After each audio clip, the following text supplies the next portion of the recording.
நாமக்கல் மாவட்டத்திற்கு வருகை தரும் கழகத்தின் 3ஆம் அத்தியாயமே வருக வருக என வரவேற்கும் வழக்கறிஞர் முரளி பாலுசாமி, தகவல் தொழில்நுட்ப பிரிவு மாவட்ட செயலாளர். திரு ஜுபேர் இணைந்திருக்கிறார். திரு ஜுபேர், இந்த உரையில் அவர் டிஎம்கே மீதான அட்டாக்கை ஷார்பன் பண்றார். உங்களுடைய பார்வை? எப்பயும் போல் வழக்கம் போல் திமுக எதிர்ப்பு அப்படிங்கிற ஒற்றை புள்ளியில தான் அரசியலே ஆரம்பிச்சிருக்கிறார் நினைக்கிறேன்.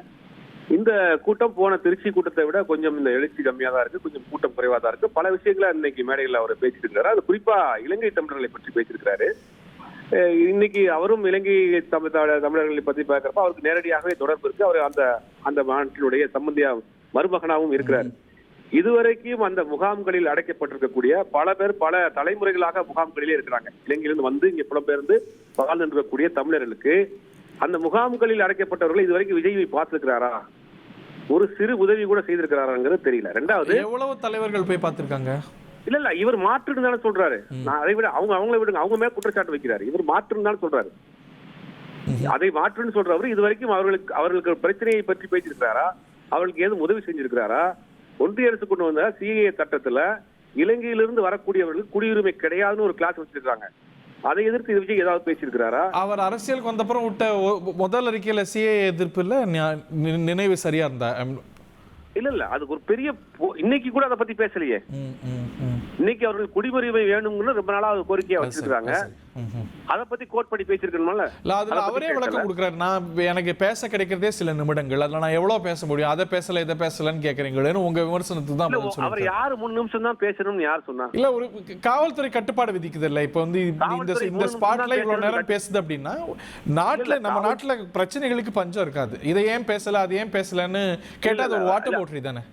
இல்ல காவல்துறை 3 நிமிஷம் தான் பேசணுங்கிற கட்டுப்பாடெல்லாம் விதிக்கல. கட்டுப்பாடு எதுக்கு விதிச்சிருக்காங்க அப்படின்னா, எப்படி எத்தனை கர்ப்பிணிகள் வரக்கூடாது, பெண்கள் வரக்கூடாது, முதியோர்கள் வரக்கூடாது. அதுல ஒன் ஆஃப் தி கண்டிஷன்ஸ்ல இப்போ அவருக்கு வந்து ஒரு 3 நிமிஷம்ங்கிறதெல்லாம் கிடையாது. 3 நிமிஷம் இல்ல, 3 நிமிஷம்ங்கிறது இவர் சொல்றாரு, அவரே சொல்லிக்கிறாரு.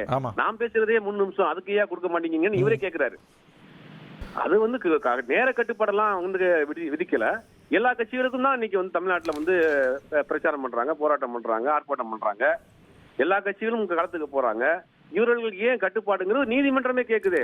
பொது சொத்துக்களை சேதப்படுத்துறாங்க, மின்கம்பிகள் மேல ஏறி நிக்கிறாங்க. நேத்து நாகப்பட்டினத்தை சேர்ந்த நாகப்பட்டினம் மாவட்ட தாவேகா தலைவர் கலெக்டர் ஆபீஸ்ல ஒரு மனு கொடுக்குறாரு.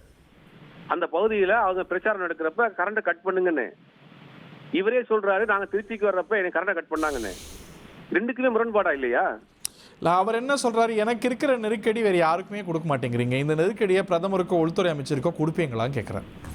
இல்ல நீங்க அந்த வாதத்தை வந்தோம்னா இவருடைய பின்னாடி இருக்கக்கூடிய அந்த இளைஞர்கள் கூட்டம் அரசியல் படுத்தாத கூட்டமா இருக்கு. அவர்கள் எந்த கட்சியிலேயாவது மரத்து மேலே நிக்கிறாங்களா, எந்த கட்சியிலேயாவது கரண்ட் கம்பி மேலே நிக்கிறாங்களா பாஜக கூட்டத்துல? அதுக்கு கேட்கும் போது என்ன சொல்றாங்க, எம்ஜிஆர் காலத்துல நீங்க எல்லாம் பார்த்தது இல்ல, ரயில் தண்டவாளத்துல நின்னாங்க, ஒரு எழுச்சி அப்படிங்கிறது எழுச்சியோட அழகு இது அப்படிங்கிறாங்க. சரி, இன்னைக்கு வாங்க, இன்னைக்கு இவங்க ஏன் பெர்மிஷன் கொடுக்குறாங்க, கட்டுப்பாடு போடுறாங்கன்னா இந்த கூட்டத்தை எப்படி கட்டுப்படுத்துறது? அவர்களால் பொதுமக்களுக்கு ஆபத்து வந்துடக்கூடாது, அவர்களுக்கும் ஆபத்து வந்துடக்கூடாது. அதுக்கு நீதிமன்றமே சில கட்டுப்பாடுகள் விதிக்கிறாங்க. கர்ப்பிணிகள் வரக்கூடாது, வயதானவர்கள் வரக்கூடாது, பின்தொடர்ந்து வரக்கூடாது, கோஷம் எழுப்பக்கூடாது, கரண்ட் கம்பி மேல ஏறக்கூடாது. அப்ப நீதிமன்றமே சில கட்டுப்பாடுகள் விதிக்குது. அப்ப யாரை பாதுகாக்கிறது, எப்படி பாதுகாக்கிறது? எந்த அரசியல் கட்சியிலும் நடக்காத ஒரு கூத்து இங்க நடக்குது. அப்ப அவர்களை பாதுகாக்க வேண்டியது அரசாங்கத்தினுடைய பொறுப்பு இல்லையா? அப்ப அதுக்கு சில கட்டுப்பாடுகள் விதிக்கத்தானே முடியும். அதே போல நீங்க எல்லாம் விவாதத்துல விமர்சனம் வைக்கும் போது ஏன் சனிக்கிழமை வீக்கெண்ட்ல பிரச்சாரம் அப்படிங்கும் போது அது மக்களுக்கு நெருக்கடி கொடுக்க கூடாது, தொல்லை கொடுக்க கூடாது, தொழில் குறைவா நடக்கக்கூடிய நாள் அப்படிங்கிறதுனால இந்த வீக்கெண்டை தேர்ந்தெடுக்கிறேன் அப்படிங்கிறாரு.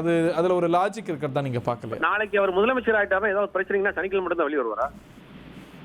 இது ஒரு கேள்வி இருக்கு இல்லையா? அரசியல்வாதி என்னைக்காவது 4 நட்சத்திரம் குறிச்சு வெளியில வர்றதை பாத்துருக்கீங்களா உலகத்துல? நிர்வாகம் வேற, ஒரு பொதுக்கூட்டம், இந்த மாதிரியான ஒரு பிரச்சாரங்கிறது வேற இல்ல. ஏன் ஞாயிற்றுக்கிழமை வைக்கல? சனிக்கிழமை ஞாயிற்றுக்கிழமை அவர் ரிஸ்க் எடுத்துட்டு வர போல. ஞாயிற்றுக்கிழமை எல்லாருக்குமே பொதுவாளி விடுமுறையா இருக்குமே. சனிக்கிழமை மட்டும் வந்து தனியார் நிறுவனத்தில் வேலை பார்க்கறவங்களுக்கு விடுமுறை இருக்காது. சில பேருக்கு சில காலங்களில் செகண்ட் சாட்டர்டே மட்டும்தான் பள்ளி கல்லூரிகளுக்கு விடுமுறையா இருக்கும். ஞாயிற்றுக்கிழமைனா பொதுவா எல்லாருக்கும் விடுமுறையே. அப்ப ஏன் ஞாயிற்றுக்கிழமை வச்சிடலாமே? உங்களை யாரு சனிக்கிழமை மட்டும் தான் வரணும்னு யாரும் உங்களுக்கு கட்டுப்பாடு விதிக்கலையே. வாரத்துக்கு 5 நாள் பிரச்சாரம் பண்ணுங்க, 2 நாள் ஓய்வு விடுங்க. யாருமே சொல்லலையே எந்த கட்டுப்பாடும். 5 நாள் நீங்க பெர்மிஷன் கேட்டு உங்களுக்கு கொடுக்காம போயிட்டாங்களா? இந்த விமர்சனங்கள்லாம் இருக்க செய்யுது. ஆனா விஜய் தவிர்க்கத்தக்க சக்தி அல்ல அப்படின்னு கடந்த நிகழ்வுகள்லாம், இந்த இன்றைய நிகழ்வுகள்லாம் நிரூபிக்குதுன்னு நீங்க பாக்கலையா? இல்ல இவருக்கு பின்னாடி ஒரு ரசிகர் கூட்டம் இருக்கு, அதுல மாற்று கருத்து கிடையாது. இந்த ரசிகர் கூட்டத்தில் வைத்துக் கொண்டு ஆட்சி அதிகாரத்தை பிடிக்கக்கூடிய அளவுக்கு வாக்குகளை இவர்கள் வாங்கி விட முடியாதுங்கிறது தான் யதார்த்தமான உண்மை. அது தேர்தல் முடிவுக்கு பிறகு கண்டிப்பாக வெளிப்படும். ஒரு வலுவான கூட்டணியை விஜய் அமைக்காவிட்டால் 5 முதல் 8% மேல் இவருடைய வாக்கு சதவீதம் வாங்க முடியாது, உயராது.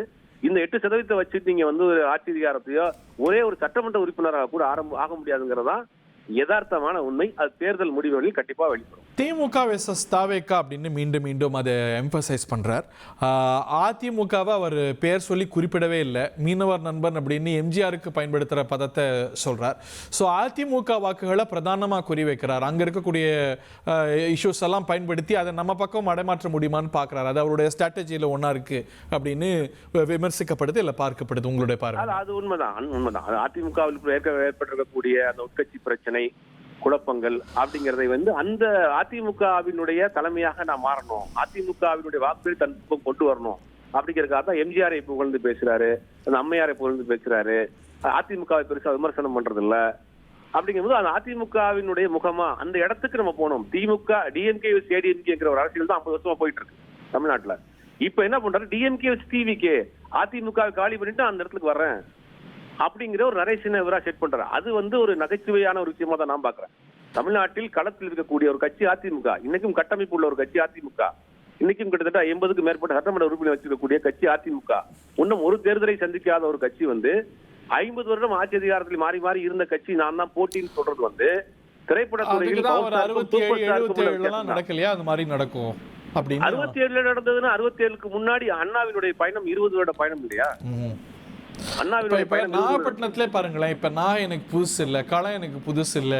நான் இங்க 16 வருஷத்துக்கு முன்னாடி வந்து மீனவர் பிரச்சனைக்காக களமாடி இருக்கேன் அப்படின்னா அந்த ட்ராக் ரெக்கார்டையும் சேர்த்தே சொல்றேன். இல்ல, அந்த ட்ராக் ரெக்கார்டோட சேர்த்து நீங்க மற்ற விஷயத்தையும் நோட்டீஸ் பண்ணணும் இல்லையா? அவங்களுக்கு அதுக்கு எத்தனையோ வெள்ளம் வந்திருக்கு, எத்தனையோ வந்து புயல் வந்திருக்கு நாகப்பட்டினத்துல, எத்தனையோ இயற்கை பேரிடர் வந்திருக்கு. எந்த நிகழ்ச்சிக்காக விஜய் வந்திருக்கிறாரா? ஏன் வரல? சென்னை எடுத்துக்க, சென்னையில பெருவெள்ளம் வந்துச்சு. சென்னையில அவருக்கு ஒரு 3-4 திருமண மண்டபம் இருக்கு. அந்த திருமண மண்டபத்தை சுத்தி இருக்கக்கூடிய ரோட்டோரத்தில் வசிக்கக்கூடியவர்களுக்கு குறைந்தபட்சம் 1 நாள் 2 நாள் தங்குறதுக்காக திருமண மண்டபத்தை திறந்து விட்டுருக்காரா? என்ன செஞ்சிருக்கிறாரு? இன்னைக்கு தமிழ்நாட்டு அரசியல் வந்து ரொம்ப ஒரு பிரபலமான வாதம் வந்து இவர் இன்னாருடைய பிடிஎம், அவர் இன்னாருடைய பிடிஎம் அப்படின்னு. இவர் மேலேயும் வந்து வைக்கப்படுற நீங்கள் வந்து பாஜகவை சாஃப்டாக விமர்சிக்கிறீங்கன்னு திமுக சார்பாக பேசுகிறவங்க எல்லாம் சொல்லுவாங்க. ஆனால் அவர் மீது அதுக்கு ஒரு ஆன்டிடோட்டாக என்ன சொல்கிறாரு, திமுகவும் பாஜகவும் ரகசிய கூட்டணி, நீங்கள் வந்து பிரதமருக்கு நெருக்கடி கொடுத்தீங்களா, உள்துறை அமைச்சருக்கு நெருக்கடி கொடுத்தீங்களா அப்படின்னு அதை திருப்பி போடுறாரு பால. அது ரிஃப்ளெக்ட் ஆகும். அவங்க திமுகவும் பாஜகவும் ரகசிய கூட்டணியாக இருக்கட்டும், நீங்க பாஜக எடுத்து எந்த அளவுக்கு வீரியமான போராட்டம் நடத்திருக்கீங்க? ஓகே, இவர் சொல்ற வாதத்துக்கே வருவோம். இவர் சொல்ற வாதத்துக்கு திமுகவும் பாஜகவும் ரகசிய கூட்டு அப்படின்னு வச்சுக்கிட்டா, நீங்க அதை விட திமுகவை விட பாஜகவை எந்த அளவுக்கு வீரியமா எதிர்க்கிறீங்க? அந்த இடத்த நீங்க ஏன் பிடிக்கல? இந்த போராட்டம் நடத்தினாங்களே, இஷ்யூஸ்ல பேசுறாங்களே. முதலமைச்சரை பார்த்து அங்கிள்ங்கிறாரு, பிரதமரை பார்த்து தாத்தான்னு சொல்லுவாரா? சொல்லுங்க அவரை. உள்துறை அமைச்சரை பார்த்து விமர்சனம் பண்ணுவாரா? அப்ப பாஜக அதிமுக ஒரு ரகசிய கூட்டுனா அதை விட திமுகவை விட நீங்க 100 மடங்கு பாஜக எதிர்த்துல நீங்க களத்துல இருக்கணும். ஏன் களத்துல திமுக பாஜக விமர்சனம் பண்ண மாட்டேங்கிறீங்க? 3 நிமிஷத்தில் 20 செகண்ட் தான் பாஜகவை மிக மிக உயர்வாக விமர்சிக்கிறீங்க. இதுல இருந்தே தெரியலையா நீங்களும் அந்த லிஸ்டோட இல்லன்னு தான் நினைக்கிறேன் நான். நன்றி திரு ஜுபேர், உங்களுடைய பார்வைகளை பதிவு செய்தமைக்கு. நாமக்கல் மாவட்டத்திற்கு வருகை தரும் கழகத்தின் 3ஆம் அத்தியாயமே வருக வருக என வரவேற்கும் வழக்கறிஞர் முரளி பாலுசாமி, தகவல் தொழில்நுட்ப பிரிவு மாவட்ட செயலாளர்.